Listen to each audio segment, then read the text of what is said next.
Today we celebrate the second Sunday after the Nativity.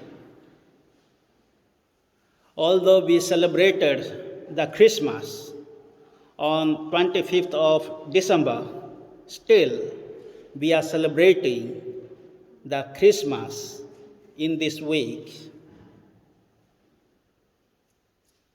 We are not celebrating this Christmas because we have money or wealth or a lot of pleasures or happiness or going out making merry. We are celebrating because of God's love, because of His mercy, and for His forgiveness. We are celebrating the birth of the Son of God, the Messiah, the Savior of the world. And through this Son, the salvation has come to us. God loved us, therefore He sent His Son to redeem us from sin and death. As we heard from the Gospel of John, John's Gospel is quite different than other three Gospels like Matthew, Luke, and Mark. John is not talking about Bethlehem, but John is talking about the birth of Christ from the very beginning. And the birth of Christ is taking place from heaven. That is what in the Gospel we heard, in the beginning was the Word was with God, the Word was God. So, in this prologue, we find the divine Word of God. And through the Word, God created the universe, God created the human beings, also God created the angels. And what type of word is this? The word of God is not the words we are speaking or we are listening or we are learning in the classrooms. The word of God is creative, alive, affective.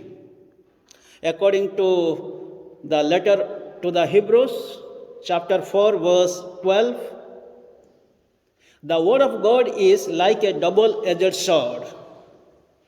It is sharper than double-edged sword. It can pierce to the bone marrow. So, as God said, let there be light, there was light. Let there be things, and there was. So, through this word, God created the universe and the human beings. And in the very beginning, the existence of Jesus was there. It is not Jesus was born at Bethlehem according to John's Gospel. His birth is taking place in the very beginning, and everything was created through Him and in Him. Letter of St. Paul to the Colossians. So, the Word became flesh in the life of Jesus Christ in the womb of Mother Mary. This is what we celebrated on Christmas. The Word became flesh and dwelt among us. John's Gospel, chapter 1 and 14. And why did He create the universe or the human beings? Why did He send His Son? The reason is God loved the universe, God loved the human beings, and God loved to save the humankind always. So therefore, from the very beginning, even though the first parents committed sin against God, the sin of disobedience, still God loved them. He did not condemn them. Yes, there was punishment for them, but He did not condemn them. Like a medicinal punishment they received. So God created them to share God's divine life. And he created only the human beings in his image and likeness. He did not create the animals or birds or other things in his image and likeness because they don't know God. Only the human beings, only the angels, the celestial being can understand, know God. And he created the human beings to know him, to serve him, to love him, to adore him. That is what in the Christmas we see. As soon as the word of God was proclaimed to the shepherds, they hurried and reached Bethlehem, and they praised God, thanked God, worshipped God, and they returned praising and glorifying God. Then on the 6th of this month, we are going to celebrate the Epiphany. So, the Magi would come to worship the newborn of the Jews. So they are coming from far away, from the east, to adore him, to worship him, to thank him, because they knew, seeing the star of God, that something has happened. So let us go to him. So this is what the human beings must always seek God.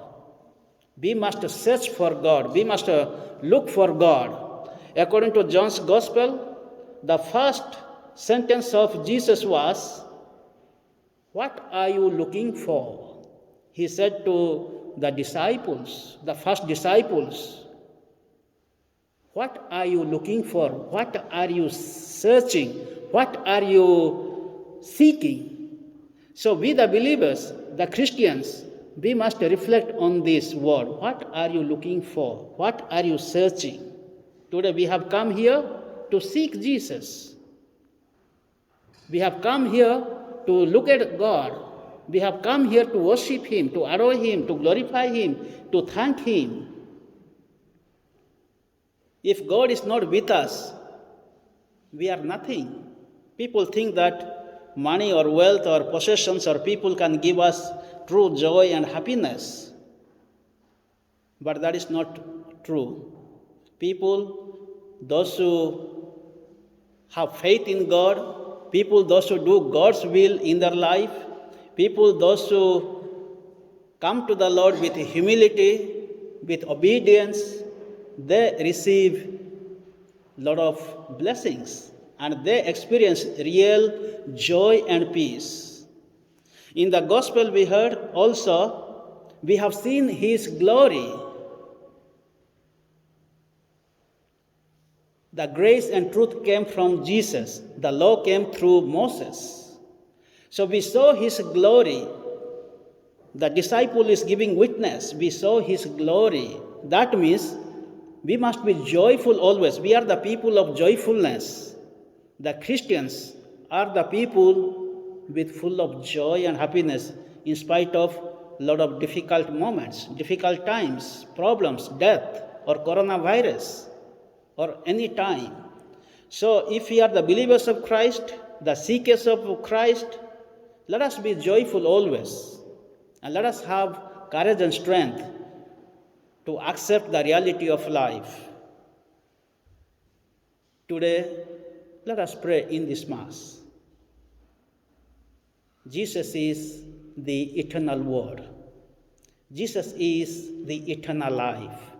Jesus is the bread of life. He said, "I am the light. I am the good shepherd. I am the truth, the way. I am the resurrection. And I am Christ." Jesus said. Many people, they have confused with Jesus. But God took the human flesh so that we can understand better.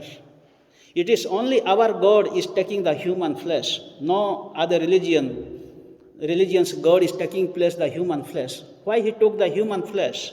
Why the word became flesh? Because through word we can communicate. Through words we can understand. Through words we can ask a question. We can talk. We can have dialogue. That is what Jesus is known as according to John's Gospel. In the beginning was the Word. So through this Word we can understand, we can ask a question, we can talk, we can have discussion, and we can know better. If I don't talk to you, will you understand? Or if you don't talk to me, will you understand me? Or whether I will understand you? No. Only through conversations, through talking. So this is what Jesus becomes, the Word of God, taking the human flesh. He undergoes like us. He underwent temptations, suffering, passion, death, like us, so that we may understand Him better. So this is the God we have, the God of suffering servant, the God of human and divine. Our God is having two natures, truly human and truly divine. Let us experience His presence in this Holy Eucharistic celebration and receive Him as our Savior and the Lord. May the good Lord bless us all in this Mass.